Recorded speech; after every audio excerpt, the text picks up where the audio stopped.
Welcome to Denny Woodworking, where you will see many things you probably shouldn't do. So, repurposing some old recycled pallets, yet again.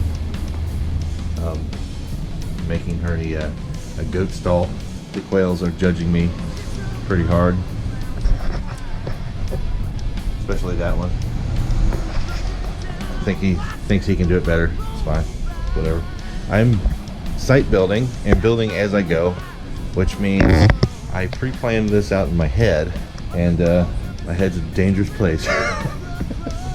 The idea here is that if we can sell the house eventually, this can all be taken down and moved. I was gonna concrete this post in. At the last second, I decided not to, because, as you know, concreting a post in is a semi-permanent way to do it.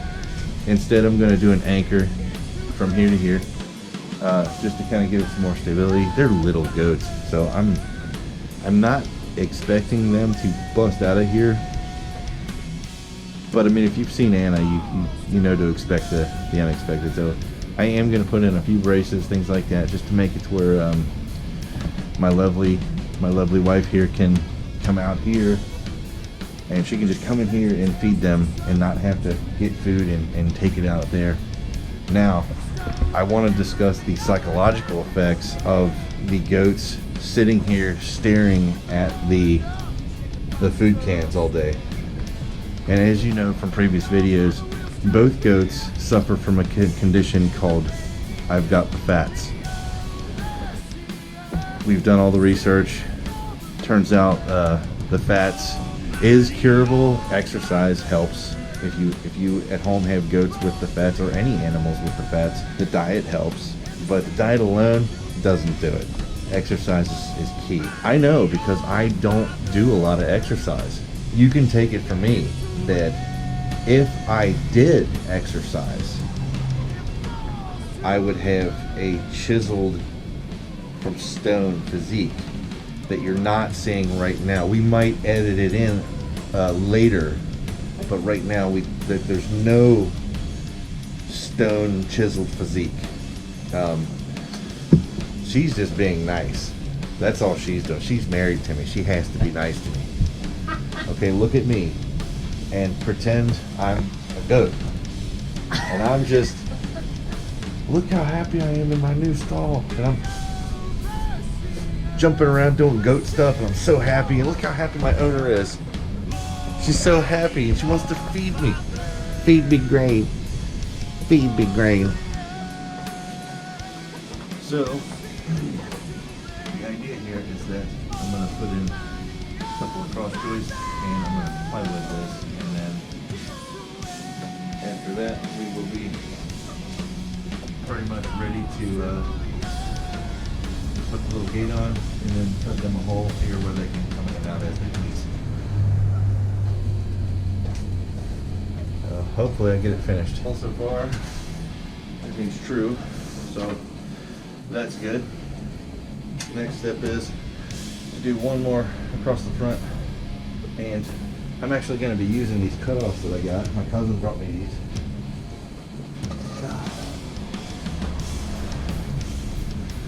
They're just construction cutoffs. So I'm actually going to make some joists out of these.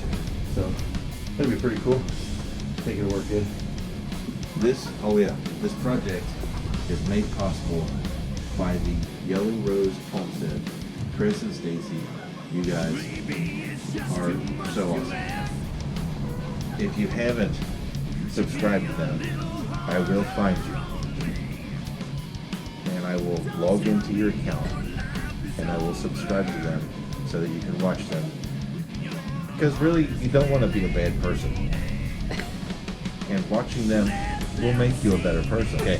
Anyway, so without them, they sent me this awesome toolkit for Christmas, and I was totally surprised by it. I didn't know it was. I didn't know it was coming. It's got a saw and a drill, and a sawzall, reciprocating saw, however you like to say it. My lovely wife believes that there is nuclear waste underneath this floor, because I blacksmithed here. Yeah, I just want everybody to know what an idiot you think I am. Anyway. Anyway, so I had this big quench tube that me and another guy put it in the ground right here, and it was it's about 6 feet tall, 7 feet tall, and you heat up a sword and you go right down into it and quench the whole sword at once, right? Well, it was welded solid so that the oil couldn't get out of it.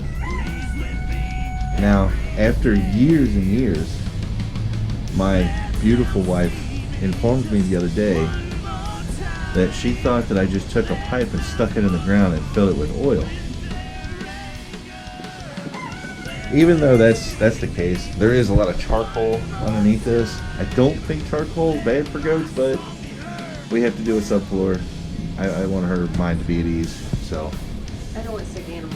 So if you remember this had our baby chickens and everything inside of it, and it was over there.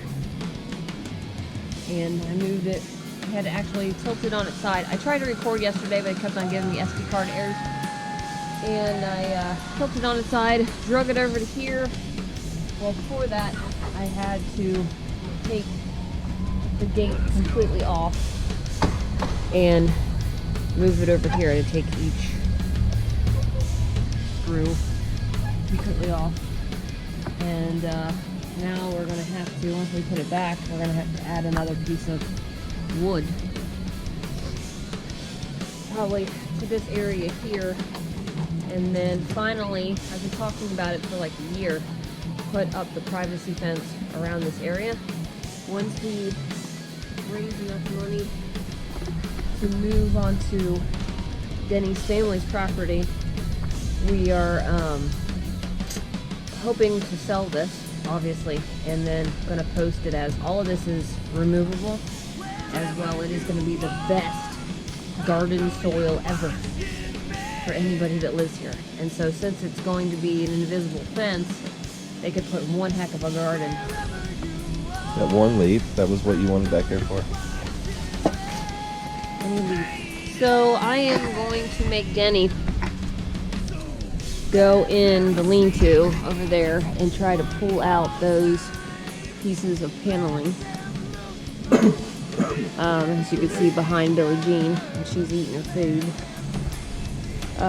Mainly I don't want him to put a hole through it. We did that before on another piece of this paneling, but I would like to have this as a backup if we need it for like a temporary enclosure. Those two pieces are still attached because I couldn't get the wrench to work properly. I was trying to lift it up because there should be enough room above it, and then it should just lean in, and then we can just pull it out.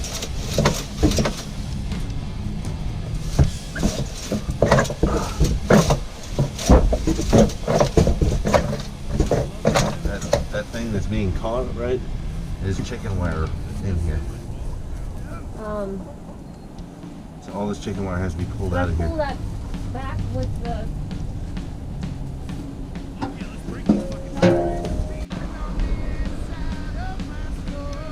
I got it. That was not fun. There was a rooster.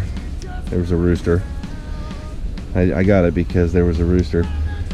There was chicken wire tangled up in hay and a piece of 2x4 that stuck out and was catching it, and I couldn't see it before. Thank you, Hamilton. God. I really just don't feel good. Holy crap. Let me introduce you to Lily Brown. Hi, Lily Brown. You gonna be nice today? Huh?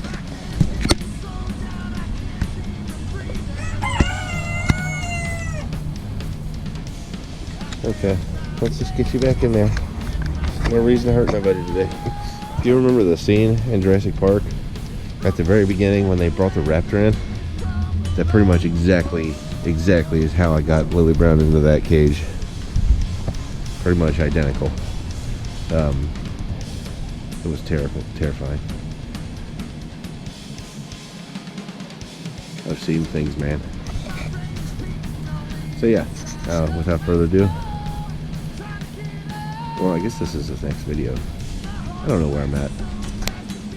Okay, so it occurs to me that I need battery packs for this GoPro, because what happened is I thought it was recording and twasn't. It went dead. I ended up doing a whole bunch of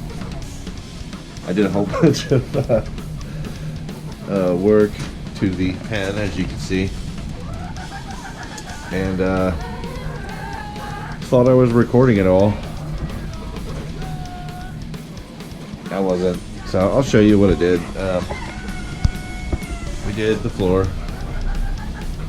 So it's got a floor for the goats, so they don't get contamination and become mutant goats. And did this. I took that other big long skid and I cut it, and I pretty much made it work. It overlaps here. I'll show you. We got a. All right, so now that's that. You can walk on in here, and this is what it's like to be a happy goat. You know, everybody's happy. I have to cut a hole here, right in this area, so that they can come in and out as they want to. And then I'll show you the inside view from within the goat pen. And they can come in here, and I all this stuff is all anchored in, so you can see it's all in the post. I have to cover this, and then everything's really sturdy. This skid's a little wobbly, but I don't think it's going to be a problem. It's pretty big, and I did a cross brace on it. I feel really good about it.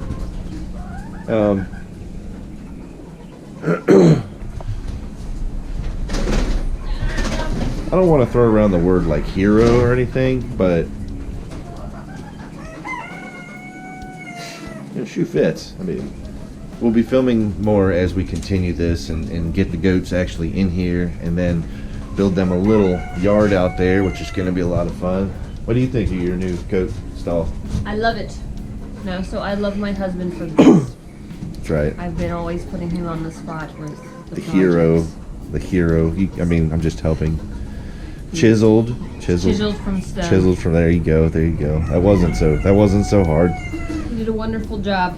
Yes, and he did. Now he just has to help me with the other side of the wall. I actually tried to record the other day, and when I came and looked at the footage, it wasn't footage at all. It was like 700 pictures that I took in a row.